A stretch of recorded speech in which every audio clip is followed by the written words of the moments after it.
अस्सलाम वालेकुम नाजरीन, क्या हाल चाल है? ठीक ठाक है। उम्मीद करता हूँ सब बहन भाई खैरियत से होंगे। अल्हम्दुलिल्लाह हम भी ठीक ठाक हैं। तो नाजरीन, आज फिर हम हारून मलिक के साथ बैठे हुए हैं। तो इनसे पूछते हैं कि ये तुर्की से फिर जब तुर्की में इंटर हुए तो दोगो ब्याज जो शहर का नाम है जहाँ सेफ़ें लगती हैं उधर पहुँचे, और उससे आगे इन्होंने कैसे सफ़र किया और तुर्की में कितना अरसा गुजारा, और फिर यूनान का इसी तरह इटली तक इनके साथ हम आस्ता आस्ता गपशप लगाते रहेंगे। तो चलते हैं आज फिर इनके साथ गपशप करते हैं और इनसे पूछते हैं इनके क्या। जी हारून मलिक साहब, क्या हाल चाल है? ठीक ठाक जी है? ज़बरदस्त इब्रार भाई, अल्लाह का शुक्र है। और नाजरीन आप सुनाएं, आप कैसे हैं सब? तो आज नाजरीन हम इनसे पूछें कि मलिक साहब, जब आप उधर से पहुंचे सेफ में 2-3 दिन के बाद, आप जब वो पेमेंट आपकी क्लियर हो गई तो आप फिर ट्रैवल किस शहर की तरफ किया आपने कि? मुझे उन्होंने भेजा दोगो ब्याज से मैं निकला। वहाँ से उन्होंने 50 बंदे निकाले थे जिनकी पेमेंट हो गई थी। सही है। और 50 बंदों में मैं भी था। सही है। वो भेजा उन्होंने। एक रोड था, उसके ऊपर गाड़ी खड़ी थी, उन्होंने बोला कि उस गाड़ी में बैठ जाना है आप। सही है। टाइम दिया होगा कि टाइम 5 मिनट के या 5-10 मिनट के अंदर अंदर उस गाड़ी के अंदर जो जो बैठ जाएगा वो चला जाएगा, क्योंकि उधर खतरा होता है, बॉर्डर एरिया होता है, तो वहाँ पे पकड़ के पीछे फिर ईरान में फेंक देते हैं। सही है। तो वहाँ से मैं निकला वहाँ से मेन शहर के लिए। सही है। वहाँ पे मैं आया, वहाँ पे उन जो एजेंट था मेरा, उसने मुझे एक बंदे का नंबर दिया था कि फ़लाँ बंदे के साथ जाके तुमने रब्ता कर लेना है, किसी को भी बोलना है वो आपका फ़ोन वगैरह करा देगा। सही है। तो नंबर आपको लिख के दिया होगा पर्ची में कोई? हाँ, मेरे पास पर्ची थी, वो भी रास्ते में गिर गई, पता नहीं कहाँ से। तो ये बड़ा मसला बन जाता है बंदे को, ये अलहदा से टेंशन हो जाती है कि मैं अभी कैसे पहुंचूंगा या बंदे के कैसे कांटेक्ट बिल्कुल ऐसा ही है कि जब किसी के साथ आपका राब्ता नहीं है, आपको कोई जानता नहीं है, वहाँ पे आप किसी को नहीं जानते कौन है कौन नहीं। तो वहाँ पे टर्मिनल पे मैं 8-10 दिन रहा हूँ फिर। ओहो। क्योंकि टिकट के पैसे होने थे, टिकट करानी थी फिर मेन शहर के लिए, वहाँ से टर्मिनल से बंदा निकलता है। क्योंकि वैसे किसी भी कंट्री में आप ट्रैवल नहीं कर सकते टिकट के बगैर। तो वहाँ पे मैं 10 दिन ऐसे ही रोडों पे आगे पीछे टर्मिनल के अंदर बाहर कभी वहाँ पे। तो नादरीन, मेरा मकसद सिर्फ इससे इंटरव्यू हारून मलिक से लेने का ये मकसद है कि ये जो हमारे बच्चे हैं छोटी उम्र में निकलते हैं, और एक छोटी उम्र में, आज से तकरीबन ये 12-13 साल की उम्र में निकले थे, तो बिल्कुल उस टाइम पे छोटे थे, अभी भी इनको एज नहीं हुई, 19 साल एज हुई है, 18-19 साल, 18.5 साल।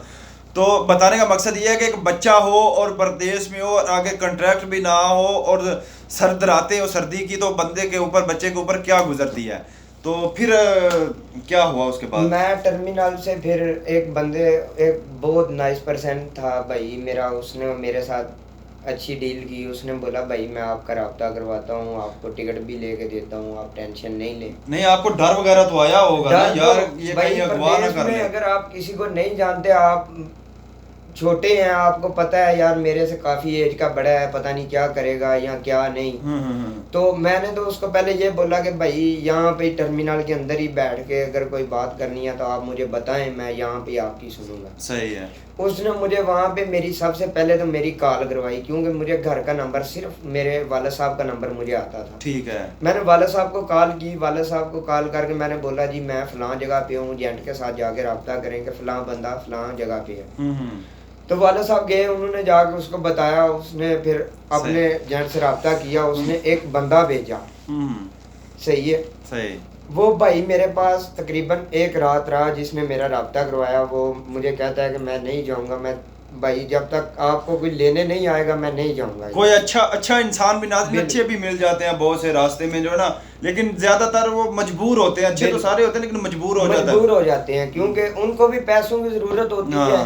फिर वो जब मुझे लेने आया, फिर उस भाई ने उसको पैसे दिए, मेरे पास बैठने के पैसे दिए उसको कि भैया आपने हमारे बंदे को अच्छे तरीके से डील किया है। उसने उसको पैसे भी दिए थे। जो बंदा आपको लेने आया, जिसका वाला साहब ने राब्ता करवाया फिर उधर। सही। उस बंदे ने, जो बंदे ने मेरा राब्ता करवाया था, उस बंदे को पैसे दिए। फिर वो टर्मिनल पे उसने मेरी टिकट ली, मुझे साथ लिया और फिर मेन शहर के लिए, अपने घर के लिए रवाना किया। सही है।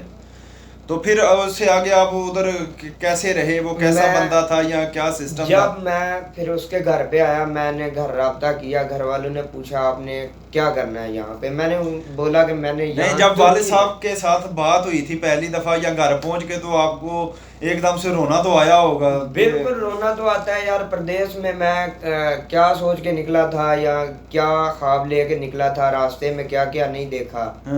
सही है। फिर मैंने घर वालों को ये बोला था कि मैंने वापस आना है। वो कहते थे अच्छा, उसी टाइम पे बोल दिया मैंने तो यार नाज़रीन, ये देखो, ये हकीकत में कसम से मैंने भी खुद बोला था। मेरे को भी 2-3 महीने में जब तुर्की में रहा तो मैं भी उस टाइम पे रो रहा था, घर वालों से बार बार यही कह रहा था कि मैं वापस आ रहा हूँ, मैं वापस आ रहा हूँ। मैंने अपने वाले साहब को बोला कि मैंने वापस आना है। सही है। उन्होंने बोला कि यार कोई नहीं, 10 दिन 12 दिन 2 साल बंदे को कहीं ना कहीं सेट होने में लग जाते हैं। तो मैं बस वहाँ पे रहना शुरू किया उसके साथ। तो उसने मुझे एक जगह पे काम पे लगवा दिया। सही, फैक्ट्री एरिया था या? फैक्ट्री एरिया था, कपड़े की फैक्ट्री थी। सही है, ठीक है। तो वो लीरे मुझे पता नहीं था, पाकिस्तानी लीरे, या मैं तो पाकिस्तानी यूज करता था पैसे, तो पता नहीं था लीरे का क्या। वो उधर की करेंसी जो है, तुर्की की करेंसी, उसको लीरा बोलते हैं ना? लीरा बोलते हैं। तो वो मैंने जब उससे बातचीत की, उसने काम पे मुझे भेजना शुरू किया, तो वो ऐसे ही कि 2 मंथ या 3 मंथ में काम पे गया। सही है। तो फिर उसने मुझे ना बोला कि तुम काम पे नहीं जाया करो। वो मालिक ने मुझे बोला कि ये छोटी एज का है, इसको मैं नहीं रख सकता। पुलिस आएगी, मसला बन जाएगा, ये होगा वो मालिक ने बोला था या उसने अपने पास से वो कह दिया? ये मुझे नहीं पता कि मालिक ने उसको बोला था या उसने खुद ही बोल दिया। उसने मुझे बोला जी आपकी एज है जो वो छोटी है, तो वो आपको काम पे नहीं रख सकते। सही है। फिर मैंने ये घर वालों को बोला कि ये कहते हैं जी एज छोटी है, काम आप वहाँ यहाँ पे नहीं कर सकते। सही है। तो मैं फिर वो मुझे कहने लगा कि आप घर रहे करें, घर का काम वाम कर लिया करो, जो बर्तन वगैरह आगे पीछे जो करते हैं। मसलन कि उसने अपने लिए यूज करना इस्तेमाल कर दिया, अपने लिए जो भी काम होना था वो मैंने करना था, बाहर या घर का कोई भी काम होना था उसने मुझे भेज देना करना था। तो फिर मैंने घर वालों को बोला कि मैंने यहाँ पे नहीं रहना। फिर 3 साल मैं तुर्की में रहूँ। सही है। 3 साल तुर्की में रहूँ। ना वहाँ पे बच्चों के कैंप थे, ना बच्चों, वहाँ पे कोई सहूलत नहीं थी बच्चों के लिए। वहाँ पे मैं फिर वो उसके पास ही रहूँ 3 साल। उसका वो काम घर के काम कर या कभी कभार कोई दिहाड़ी लगवा दी अपने काम के लिए, अपने पैसों के लिए कि यार जाओ काम करो उधर, मालिक से खुद ही पैसे ले लिए। तो मसलन उसी चक्कर में रहे, घर में ही उसका सारा, क्योंकि नाज़रीन ये इधर प्रदेश में होता है ना कि बंदे को देखते हैं ना, ये